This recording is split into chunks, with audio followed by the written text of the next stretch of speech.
Hello everybody, this is Jasmina, and in this video I'm going to talk about the relative strength of all the different types of BaZi interactions, not just the good ones or the bad ones, but all together.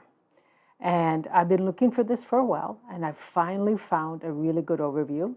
It is by this Jian Yang group, which is from China, and of course the website is in Chinese. But you can right click and translate. Translations are never great, but this one isn't too bad. Now I'm going to try to remember to put this web address because it's incredibly long in the information, below the video. And if you really want to look at it, you can. Now, there are a lot of pages out there that discuss the relative strength of the combinations and the relative strength of the negative combinations or negative groups like the clashes, harms, destructions, and punishments.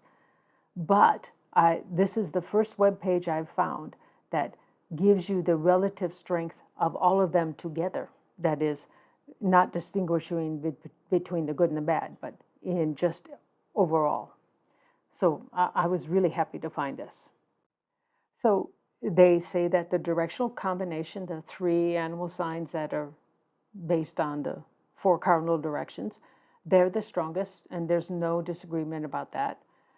Then the three harmony combo is the next, and that is, of course, these are all within combinations. There's no disagreement about that. But here's where we finally get some really good information. The clashes and the punishments have a stronger effect on you than the six harmony combination does. And of course, the six harmony has more than the half or the arch combos. Now, the website did not say arch combo, but arch combos are a form of half combos. And then comes the harms and the destructions. Now, one thing that is missing from this table is the 5 heaven stem combo. But that is acknowledged to be weaker than the 6 harmony combo. Exactly where it is in here is not entirely clear, but it's not going to be super strong.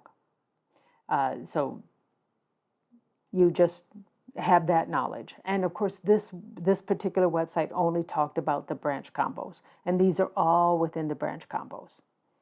Now, one thing about the harms, they differ quite a bit than the clashes, and I will have a video out relatively soon that talks about this.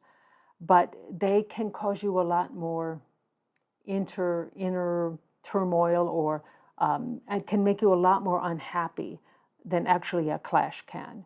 Because a clash, assuming you're able to overcome it, that is, you solve the problem, usually you learn something, things get a lot better. Whereas the harms is something more internal, and you have to really examine yourself and your thinking, and you have to change your let's say default mode to get rid of a harm. So in some ways a harm is harder to deal with, but it's also not as hard in terms of it's not going to stop you from becoming successful. You just might not be as happy. So there's a difference there. And that will be discussed when I get to the harms video. So it's kind of interesting. Now, of course, they don't say adjacent clashes, but this is what they mean, because that is the strong one.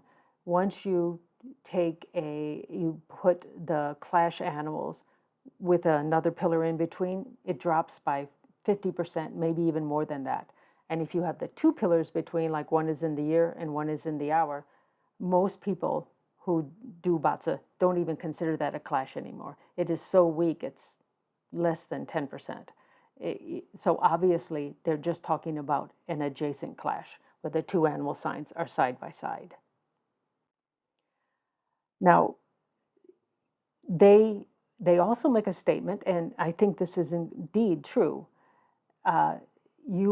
Regardless of what you have in your chart, you could have a bunch of these, but having a good one and a bad one doesn't mean one is one cancels the other. You actually have both.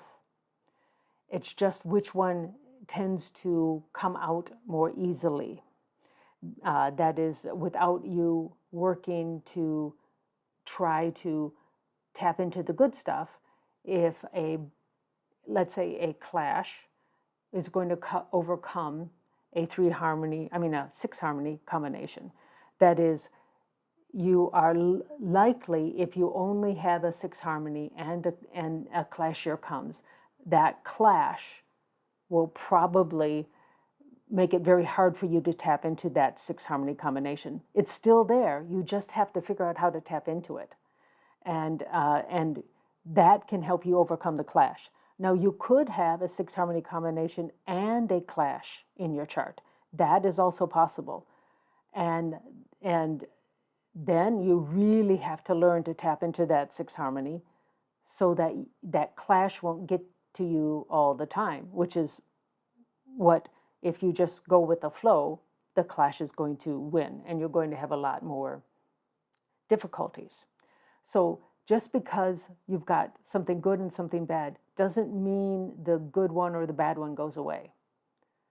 It all depends on how you treat it, how you tap into these. And the harms and destructions are the weakest. They really can only maybe make even your half combos or your 6 harmony combos not quite as effective. That is, occasionally you'll slip up. And maybe, especially with the harms, maybe some of the negative self-talk will not allow you to tap into these things so well. That is, you convince yourself that this is somehow not going to be good for you when it might be. So I finally feel like this really explains all of this competing different types of energies. And they're all there. You have the choice to decide which one you tap into. Of course, you have to learn how to tap into it. It doesn't necessarily come automatically, but there are ways that you can help with this. Now, this website here, the Desti Path, it has a lot of really good information about all the branches, all the branch animals, and even what they mean within your chart. But it does tell you right at the top of each one of these, and they have one for every animal sign, they tell you what is the general characteristics of this animal. This is what you're trying to emulate. And you will have that if you have a 6 harmony combo. You've got 2 animal signs that are part of that. You can tap into either one. And if you have I don't think there are no 6 harmony combinations that are also clashes. So you will have one of these animal signs that's clear of a clash. That's the one you tap into. So this isn't that hard to do in terms of knowing what you need to do. The question is, are you willing to work hard enough to tap into it so that you can actually overcome the problem that might come with a clash? Now, this society has quite a bit of information about BaZi in general. However, it tends to be kind of just in summary, not a lot of detail, and no, I haven't found any examples. Now, I have a lot of trouble navigating these Chinese web pages. They will say you can get this information here, and it sends you to a completely different site that doesn't seem to have anything to do with what you were just looking at. I haven't been able to find a whole lot of information about this particular society, but it sounds like they have quite a bit of good information, and I'm going to try my best to get a bit more, but it hasn't been easy. Now, this website did answer one question that had been bothering me for some time. The tiger and the pig, they create a 6 harmony combination, but they are also a destruction pair. The monkey and the snake also create a 6 harmony combination and are also a destruction pair. So, without understanding the strength of these, you don't understand who wins because it's the exact same animal signs. So, so they finally answered the question for me. They say unequivocally that the six harmony combination has more influence because it is stronger. And finally, I I was struggling for a long time because I knew there was this issue, and and I couldn't find anybody had anything to say about it except these guys. Very, very happy I found this webpage. So that's it. I'd like to thank you guys for watching. Please feel free to leave a comment if you have any questions or email me here. And again, if this is useful to you, and I think this is one of the most useful videos I've ever created for BaZi anyway, uh, you know, $1 or two, I would love to have just a little bit of money so that I can take more classes because, I'm actually having fun taking classes. I am a nerd. I admit it, I'm a nerd. So, but I'm a proud nerd. Thanks again for watching.